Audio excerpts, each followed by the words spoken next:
How to turn on auto scroll for Instagram Reels. Hi everyone, welcome back to our channel.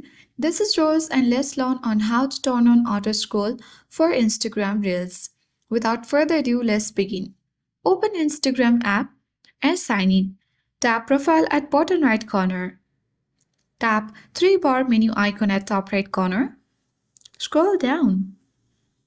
Look for the option of data uses and media quality under your app and data.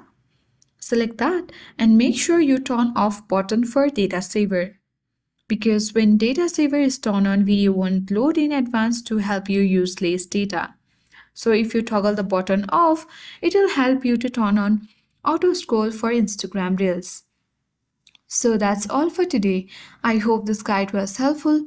If it was, then do like, share, comment, and don't forget to subscribe. Thank you for watching, and I'll see you in the next video.